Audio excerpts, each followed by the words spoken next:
looking for? A Kleenex. Oh. Did it fall? Box of Kleenex. There's usually some in here somewhere. But I've got some Lysol wipes. I don't need those. You need those? No, because it makes my nose run. I was in here. I just drinking my coffee. But anyway, good morning. Hi, everybody. Thanks for watching. If you're on our Facebook page, it's Pat and GT, or YouTube. We do it live every Friday morning, and then later on today, if you're driving or whatever, you can't do this, then we'll have it as our podcast later on this afternoon. Exactly. A little dressed up today for the podcast. Yeah. Dressed up for the Facebook Live. Excited, getting jumped in at Rotary today. I didn't know. So when you said that earlier, it didn't hit right, like getting jumped in. Because being introduced as a new member. Yeah, that's exciting, right? Yeah, it is. And I'm really excited. Marty Cordero invited us at Hurrdat, and I'm the one. I'm going to start going. So I've been going to the Rotary meetings. It's been really fun because they have some great speakers. I never really knew much about Rotary until, remember we went to that meeting with Marty about 2-3 years ago? Yeah. And that was, I think for both of us, that was our first time to a Rotary meeting. Never been there. I always thought it was like, before going, I assumed it was like super like creepy and cultish. I don't know why. Yeah. Like masonry or whatever, but no, it was awesome. I think this particular club, it's the West Omaha Rotary, and they're a little more. It's I don't know. They're not that way. It's Marty's club and Michelle Schragi's in there and some other people that people would know. But it's they do have their parliamentary procedure. Yeah. But they also have a lot of fun, and then they have some great speakers, and they do a lot of good stuff. I mean, so do you have to memorize things like a slogan or a chant or anything? No, that's okay. That's funny that you say that. I remember the only time I've ever had to memorize a slogan or a chant. Yeah. Was in 4-H. Because it was you. What was that? Do you remember it? It was something. It was my head for clearer thinking, my heart for greater loyalty, my hands for better service, and my health for better living for my club, my community, my country, and my world. Wow, it's a lot. It's a lot. Little kids, you start when you're 7 years old, right? Yeah, and I thought it was just a club for that was your pledge. Combing cows. I didn't realize it was that deep of a deal. That was a guy who haven't said that in a long time. Jeez. That's your pledge. That's what you pledge when you're in 4-H, and 4-H covers everything from cooking to cows, thank you, but also planting and also sewing and also it's like everything from it's everything. I mean, literally, there's a 4-H club for almost anything that kids would be interested in, but it offers more structure and a great team type spirit, team environment. There are 4-H clubs that are more generic that cover a lot of different characters. I was always just in the horse 4-H. Was the only one I was in. Got it. But I did dog 4-H once. I did do that. My dog Shiloh. I showed Shiloh at the county fair. Yeah, she had to learn sit stay. How'd that work? I think we got a red, which you could purple, blue, red. So I think I was in the red, which is average. We completed the basic skills. That's all. So hey, whatever. We passed. All that matters. Because 4-H, I'm assuming it's just a pass fail. It's either you do it or you don't. You red is everybody is like, if you do what you're expected to do with no great flair, that's a red. If you don't do it right, you get a white. So a white is disqualified, or you didn't do everything you're supposed to. Then a blue is above average, and then purple is superior. And then of the purples, you pick your winners. Good Lord. Yeah. My dad showed cows. He had a cow named Pride that he would show at the fair, and I think he had a picture. I don't know if he really? Just told me about this. We had a picture of it, but he would stay like the whole 7 days of the fair. He'd stay up there with Pride, and he'd sleep. She'd lay down, and he'd lay right in by her stomach. Yeah. Oh my gosh. So he has some pretty good. He's lucky she didn't roll over, man. A lot of kids do that though. They stay with their animals at the fair, and the reason I think they have them stay all week is that it's all week long. It's the county fair is kind of like your opportunity to show off your crafts or your animals to everybody else in the county, right? So people come all week or 4 days or whatever it is. So you want to have everything on display so people can come through and see. And then at the end of the week or the end of the fair is when they have either the grand champions and the champions parade, or then they also have the auction. So like for the livestock that gets auctioned off, and then that money goes in the kids' pocket to buy their next bucket calf or buy their next project horse or buy their whatever it is that they're selling at Mork for the auction. So like they show, and at the end get your ribbons, and then they're out. They get sold. Yeah, that sucks. They get sold for dinner. That double sucks. Like if it's like but they know it. They know that. That's just part of it. That's part of the agriculture life.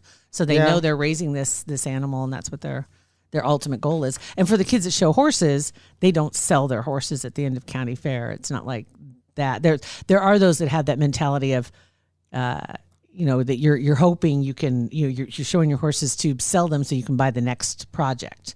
Is kind of like, got it. There's that, but for others, it's you find that horse and you keep that horse. That's what you just have. But for the ag kids that are in the livestock division, it's a little tougher. Yeah, it'd be super tough. I remember growing up and having chickens and stuff like that. That there was one time I remember we had did the whole deal with the chicken. And I still remember that, the running around and all that kind of stuff. And it was not traumatizing and not to be dramatic, but it's something that I would never want to see again or experience. But yet I love chicken. I love meat. I love everything. But seeing the process, that's why I shot a deer when I was 14 hunting. It was a great experience with my dad. My brother was there, my uncle. But after that, the preparing and the cleaning. Did they do the field dressing, or did they do the field dressing? I had to do it. Yeah, I didn't like it. It again, not to be dramatic, but it's one of those things that that's the first thing I associate with deer hunting. And I'll like bird hunting all day. It's fine. But deer hunting, I just can't. The field dressing of it, like after it's like was alive 5 minutes ago. Yeah. It's like, can't do that. It's the first time I went, and I've never hunted deer, but I've gone with deer hunters. And the first time I went with them where they got one, and I participated, I guess, to a degree with the field dressing, and just the conversation leading up to it. There was a lot of respect for the animal. There was a lot of respect for the process, and the field dressing is you're preserving that the meat, obviously, that the animal bears, because what would be irresponsible, obviously, is shooting one and leaving it, shooting one, maybe injuring it, and then not going after it, because that's part of the responsibility. If you don't kill it, you need to finish the job. Yeah. Right? Mm-hmm. So going out hunting isn't just all, It's a lot of walking, too. A lot of walking. Like canyons. Yes. Because deer don't just hang out on 114th and Dodge. No. You got to walk into ditches and canyons and all this stuff. Strategy like, okay, we're going to drop you guys at this end of the canyon or the draw or wherever you're at. And then the other crew goes around to the other end, and then slowly. Yeah. And then you have to know that they're at the other end, right? So you don't want to kill your uncle. Exactly, so you know where everybody's at. Yeah. So there's a lot more that goes into it. Oh, I know. And I think they start, as we speak, it's the 12th of November, and I think this weekend is the opening of shotgun season, isn't it, for deer? Well, I don't know. My dad and my brother are going this weekend, though. I don't know. So it is. I don't know what gun. I think they use AR-15s. No, I'm just kidding. They do not use AR-15s. Your brother just said headed west now. Backpack loaded with TP. Oh, that's good. I hope you got the really good septic safe, Mike, because if you're going to leave it out there, you want it to dissolve. So don't get the really good stuff. Hope it's not Charmin. I've heard that deer camp. I've never been to deer camp with those guys. I think it was just my dad and my uncle when I went. Deer camp is crazy. They have they have a good time. Deer camp is crazy. So it says thank you, Denise. It's fun. She says I can use the laughs. Thank you, Denise. Also saw a really nice note in here from Valeska. Just wanted to say good morning. I just wanted to thank you for sharing Rihanna Mays to us. My daughter had a session yesterday. She's helping her deal with some grief after having to lose her puppy. You guys are the best. Thank you so much. That's cool. Rihanna's really sweet. Rihanna's going to be back coming up in about a week or 10 days. She's going to be coming back. She's got some stuff going on that she wanted to share with us. She's been down in Arizona and had one of those retreats for women down in Sedona, and pictures were beautiful. So I can't wait to see that. Sweet. Yeah, it'll be good to have her back in. Yep, exactly. Good morning, Tara. Nice to see you. There are ways you can get a hold of us. It's Pat and JT. If you're on our Facebook page, YouTube, you can comment on the video or send us a DM, or you can email us, hey@patandjt.com. Get emails. Or text 402-403-9478. You go first, then I'm going to grab some too. This is from Mary, and we've been talking about this last couple days about the Mount Rushmore of fictional characters you'd like to bring into your real life. Yes. She said, give me some Ted Lasso in my daily life, and I guarantee I would have a great attitude every day. I keep hearing about this, and I haven't watched it yet, so I will have to check that out. Because that means you have to get Apple TV. I know. And they don't have Apple TV on an Android. You know what? I think it's on, I don't know. Somebody correct me. I think it's on Roku. I think you can get the app. Probably. I was looking at mine yesterday. I finally got my apps organized. On Roku? On my Roku, yes, because I have all these apps. Some are free, some are paid for, some I've canceled.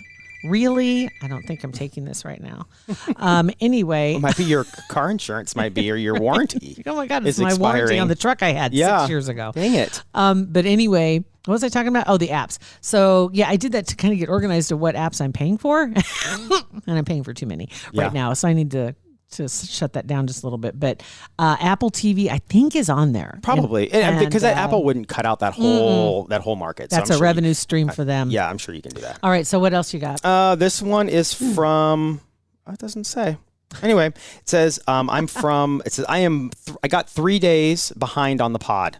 Oh, okay. JT's Facebook algorithm is definitely different than mine. I'll break out the tinfoil and click on some weird JT stuff and see about finding cats. LOL. Oh, okay. Yeah, I get it. Okay. All right. As long as you know what that means. I gotcha. Got another one here. This one's from Lori that comes in. She says, first off, good morning. Starting my day off with your podcast.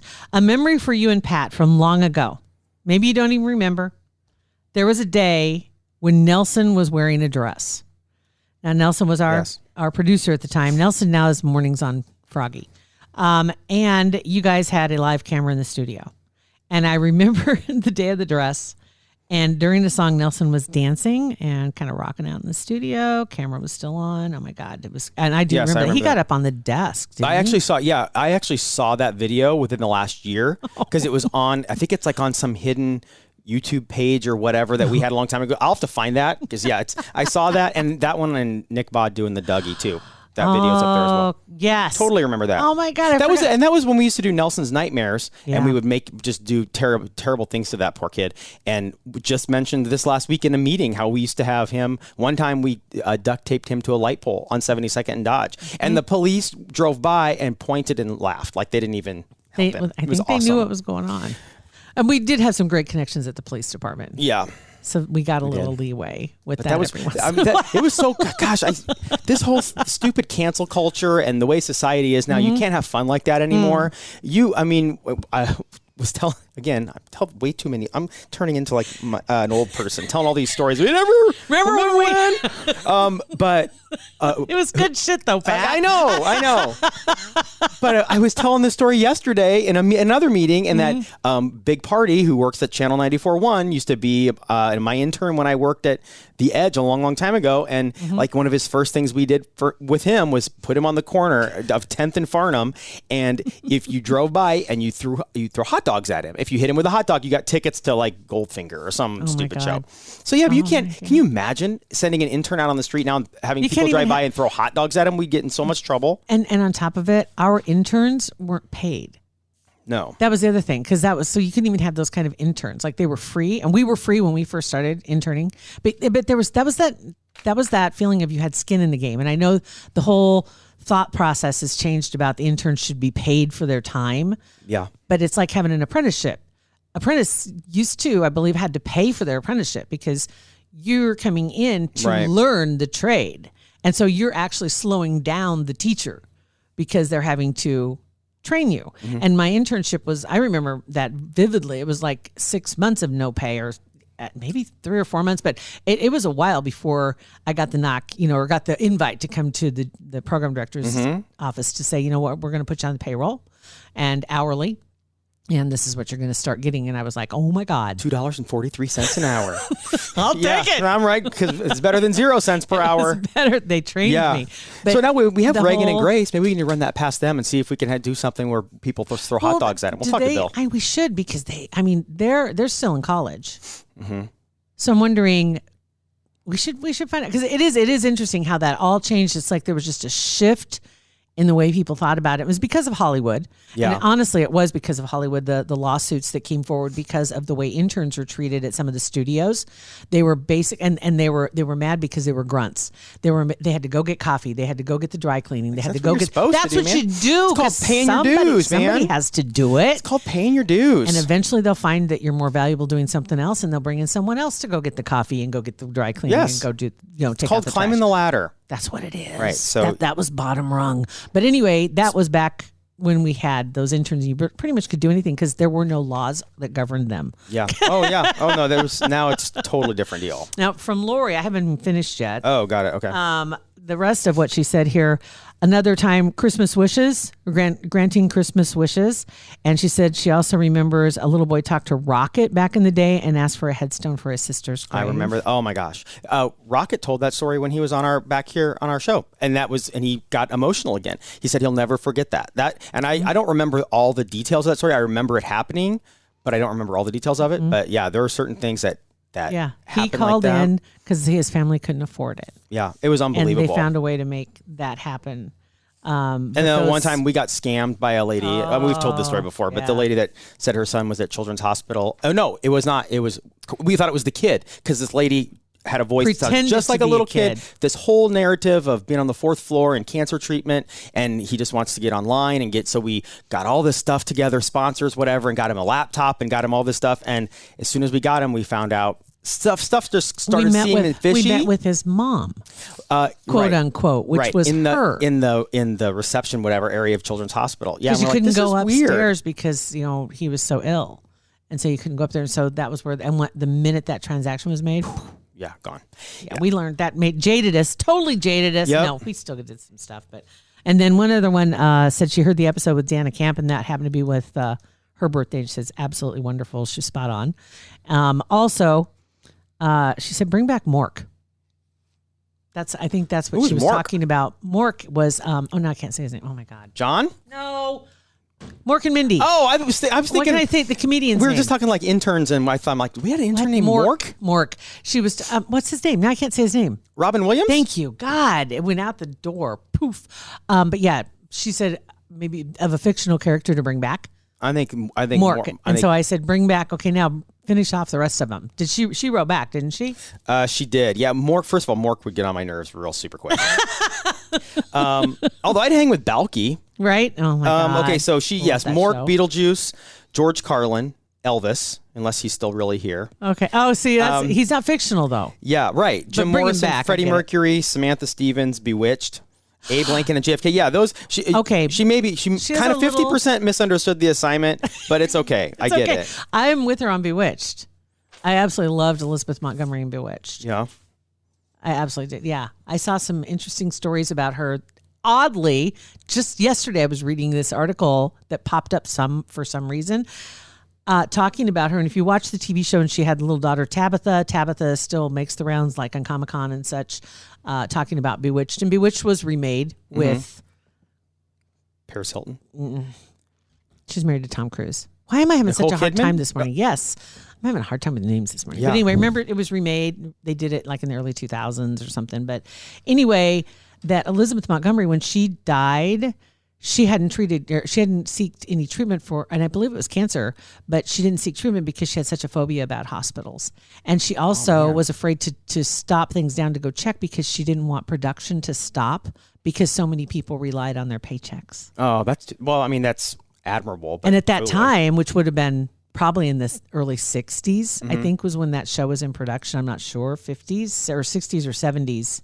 I don't know. Yeah, 70s probably. I don't know. 70s? I don't even know because it was in reruns forever. So I don't know when it was actually on. But anyway, at that time, I'm sure there was no protection if, a TV show, if a star got ill, everybody just, sorry, you ain't getting paid. Right. That was it. So that was part of the reason why she didn't seek treatment and probably died sooner than she should have. Mm-hmm. Yeah, Isn't that weird that just came up and then she says that? That's weird. Yeah.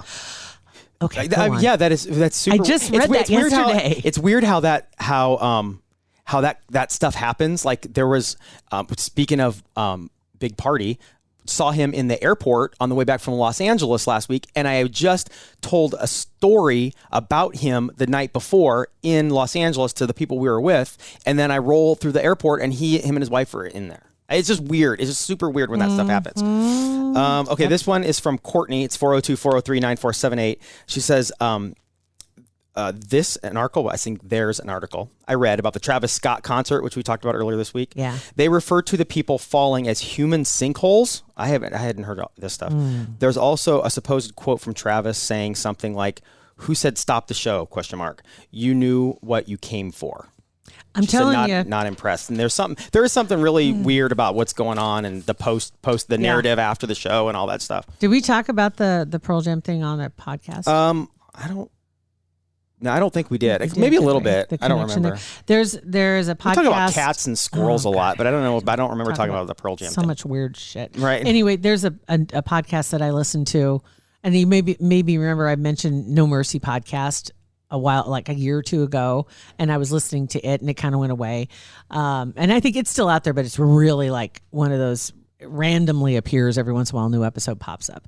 But one of the guys that was on that episode or on that podcast, he was the guy that brought all the conspiracy theories. He's the guy that brought all the woo to the show whenever they got it going down some of these wormholes. And he started his own podcast now. Oddly, it's called QTN, Question the Narrative. Yeah, which is basically your motto for your whole life, right? QTN. And anyway, Bob's Lessons is what he goes by. I think that's his handle on Twitter. But he talked about this whole deal, and he brought on a couple other guys that also are into all this stuff, and the symbolism is another thing that he was looking at, and what all this meant that happened and what people are talking about. And hearing you say that, what she saw about that concert, there's a saying about Confucius, something about symbols. Symbols are more powerful than words. The symbolism of things is more powerful than the words around it. But you saw 8 people, now 9 people have died. That just came out yesterday. A 9th person has died, young, 22 years old. But they're still looking into this whole idea that somebody had been pricking people with needles, and they don't know what that was about. But there's the symbolism of the stage, and it looked like a giant portal. And then they had eyes there was just eyeballs all around the top of the stage, which is, there's a symbolism element to that. Yeah. But when the day before the concert, there was a drop of a new song or some element of a song with Travis Scott, and he had on a T-shirt that was a Pearl Jam T-shirt that like harkened back to an album that they had put out or an event that had happened in the early 2000s where 8 people had died. And it was just weird. It's very eerie. It was just like, okay. I know, that's very, very come eerie. on, that's creepy. But there's a lot of stuff. Yeah, the whole not stopping the concert, that's been the biggest problem. And they knew stuff was really wrong. Yeah. And they couldn't stop it. And the people wanted it stopped. Yeah. I'm sure that more will come out, and who knows? I don't know. It's yeah, and for a lot of people that were there, it was very scary. It was a very scary. It wasn't just the trampling or the rush to get in. It was just the bad vibe, the feeling in the room. Yeah, I've heard some interviews with people before this. Even they were saying even before the incident happened, it was just a very weird vibe. Like not evil, it was like a pretty I heard strong. the word evil thrown around. Did you? They're just very creepy and very Dark. off-putting. Just like when you're like in a situation you just doesn't feel right. That's what they said. It's kind of. And then when they throw something out like, you know what you came here for. Wait, what? I bought a ticket and a beer. That's it. I bought a ticket. Not death. Just music and a beer, Travis. So anyway, yeah. Oh, that's a bunch of stuff I didn't expect to get into. Right? Holy cow. That's a lot. Yeah. Would love to hear more about your anybody who's got their Mount Rushmore. Yeah, it's fun. Fictional characters to bring back into real life. Right. It is fun to think about that stuff. And I did have one story for you. Okay. Guys, we're rolling into a weekend. It was a story. Let me find it real quick. It was about Yellowstone. And I just wanted to throw this in here because obviously a lot of people are really enjoying this Yellowstone. They said seasons 2 and 3 really saw a lot of people jumping on the bandwagon. Season 4 is record breaking to the point where it has even demolished a long-standing record that was held by Game of Thrones.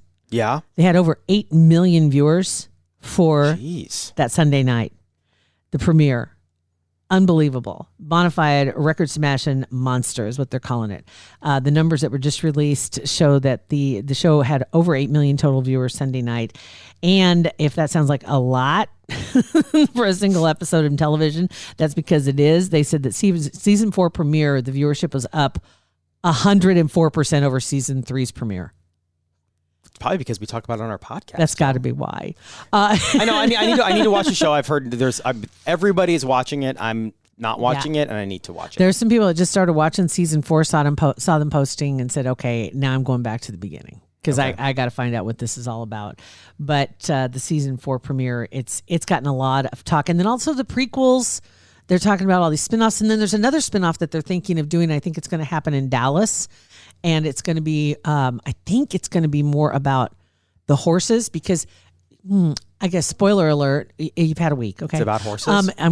About the first couple episodes, you see that they're trying to diversify the I guess the revenue streams really because they're fighting to maintain that land, and that's what this is all coming down to is they don't want the land taken away from them, right? So they're trying to find other ways though that they can also provide income because he promised his dad he would never sell the land.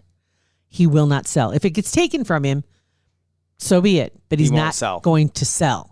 And Beth is trying to convince him otherwise because she says you're going to end up getting 15 cents on the dollar for this land. And he says, "Well, I'll never sell it because I made a promise." And he promised. You didn't see the episode with his dad was like, oh, so good. But anyway, so he won't sell. So now he's looking at other revenue streams, and that means bringing in some cow horses, cutting horses, reining horses, that kind of thing. And so there's going to be, I think, you're going to see another spinoff that's going to go off into that world as well, and there'll be another branch of the family that goes in that direction. Sweet. So that's 2 spinoffs. So you'll have a prequel. And you've got content for a long time. I'll keep it coming. Yeah. That's my job. So there you go. So I'm very excited about that. Sweet. All right, that's very exciting. All right. All right. Well, thank you guys. If you're watching on Facebook or YouTube, we appreciate it. If not, you can download, subscribe to our podcast wherever you get podcasts, iTunes, whatever, Spotify, Stitcher, all of them. You're already there. You're on Facebook now. Yeah. So if you don't listen to our podcast, why not? Thank you guys.